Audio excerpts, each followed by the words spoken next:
Today I'm here out at, is it Cuniara? Yeah, Cuniara. Cuniara, out at Ipswich, near the old Ipswich mines, talking to Col King. It's good to see you, Col. I can't believe that Col's my first boss, actually, at Southern Colliery all those years ago. Many years ago. But, everyone remembers the Maur explosions, and not many people know about what happened at Sirius Creek. So we started looking at the past of Sirius Creek, and we found that there were 3 explosions there. And almost unbelievably, Col was in the first one and survived. So I just want to talk to Col about his experience and what happened at Sirius Creek. Yeah, well, what happened was that it was a single entry mine, and we had to get a return shaft built, and we were using the raise borer, which hadn't been used. Was it new? It was brand new from America. I can't recall the names, but I know one fella's name was Gil someone. But they'd put down the pilot shaft. This is after we drove the mine down to single entry onto the coal and formed a couple of pillars, and then drove a back area, put down the pilot hull, brought the reamer down and attached it to the bottom and started to ream back up.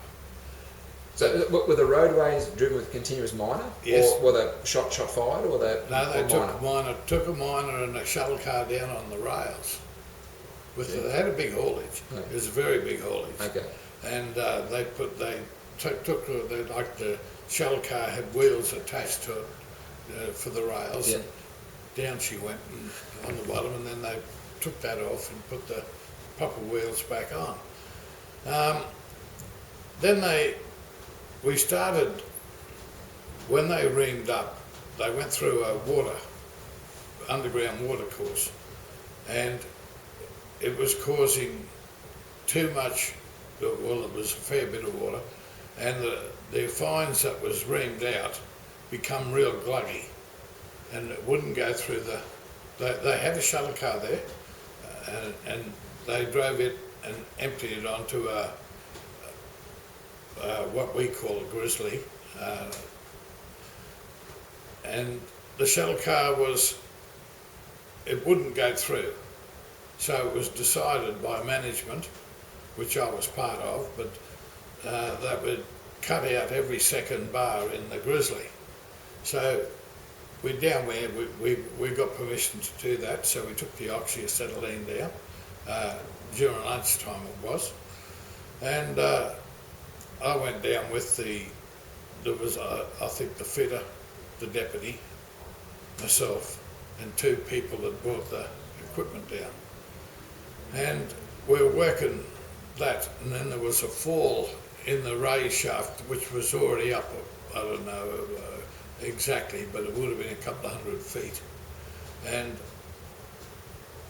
unbeknownst to us, of course, the methane had gathered up in the shaft underneath the reamer, because it was a gassy mine. Right. Very gassy compared to what I'd ever worked in, and I was pretty particular with the gas, because if you drilled a hole into the rib, and those days we had the Riken thermometer, the one that was the infrared. Infrared. You'd just wipe it off. You put that there hole, and it'd just wipe it off. But we had enough ventilation down that dissipated all that. Right. And then when this fell down, of course we had the torch cutting. It forced the gas over the torch, and up she went. So what do you remember of that, Col? What do you remember of the ignition? All I remember was the big orange flash coming towards me, and the deputy, he ran through the flames and started to go up the tunnel, but he suffered fairly severe burns because it burnt the top half of his body. Now, I dived, well, I don't know whether I dived or fell onto the floor, which was very muddy. and there was no coal dust. Yes. Yes. Naturally, that's why we're still around. But when I got, after it was gone with no time, Yeah. so I stood up and I couldn't see. And then I realised that my lamp was covered in mud, so I cleaned that. So, so I got up, got to the phone, and rang up the surface. The haulage driver knew that there was something went on because it rattled the vent tubes, because being Single entry, we had the tubes on one side, yeah, and the fresh air coming down the other. And but I was trying to find the others. That was the other four were okay. I had them, but the deputy was my worry. So there was two fellas come down from the surface, and I can't recall their names now, and they had self-rescuers on, and then I realised that it was probably a bit worse than what I'd been through, because I felt all right, even though I had suffered burns on my hands and my face.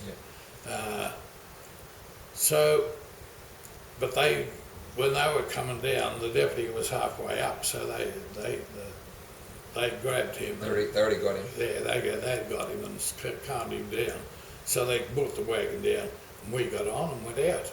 And then they had to get the ambulance from Blackwater. And you remember? I mean, was that like you had to wait for that? Well, That was like a long time. That was quite a while. Yeah. And like being all wet and grimy and that from the mud.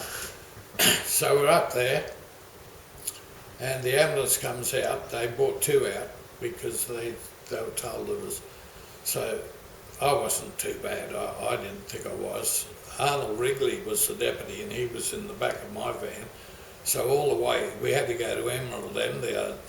So they rang the wife and told her that we'd been in an accident. So she went to Emerald, but unfortunately she got there before we did. And of course, when she saw me all done up with bandages and that, it'd give her a hell of a fright, I bet it would. because she didn't realise what was going on. Yes. So, but on my way up, I was always of the impression if you had over 30% burns, that was more than that third degree, you were in a bit of trouble. And I was working out how much. And Arnold was lying in the back, but he wasn't real good. He wasn't real good. And so we get up there, and to put us in isolation, they put us in the children's ward, which fortunately didn't have any children in hospital. So they isolated that area for the lot of us, put us in there, and then of course no one was allowed to come in because we were all suffering some type of burns.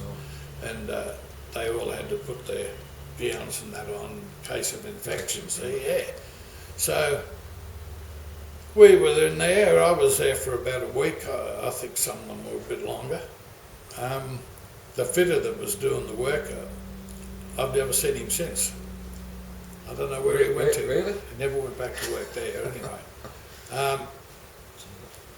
The others did. They finished up in mines elsewhere. But I don't know whether they're alive today or not.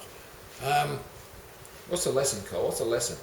What's the lesson to to all the miners today about that you learnt out of? I mean, that's a harrowing experience. I mean, that what you've been through is that I don't know anyone else who's been through that, and in fact, I don't know anyone that survived anything like that. No. And so, what's your advice for the miners today? Well, my opinion is what we've seen this morning is good for the induction.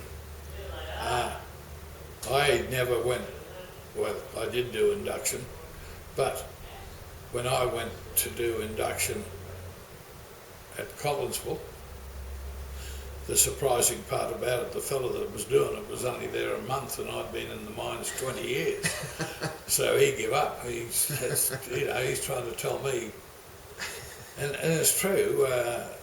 I don't think it took a long time for people to be genuine about real safety in mines.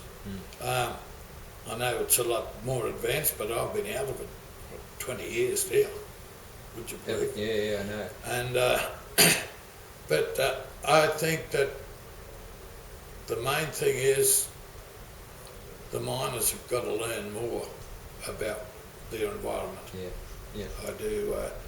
I think going back, a lot of people that, particularly in the country areas, had no idea of what a coal mine was, what dangers lurked in the coal mine, and I honestly believe that they've got to know all about these gases and because it doesn't matter where you go, it's still there. It's the gas. The gas It's still is gas. still gas.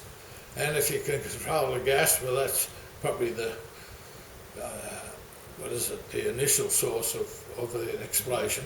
Of course, once the coal dust explodes, that's it, gone. Yeah. You know, but we were fortunate that didn't happen. And in those days, and this is going back in what, 69, 70, around that period, I don't think there was a lot of thought even after that happened. No, well, I think you're right, Col. I think Yeah. you're right.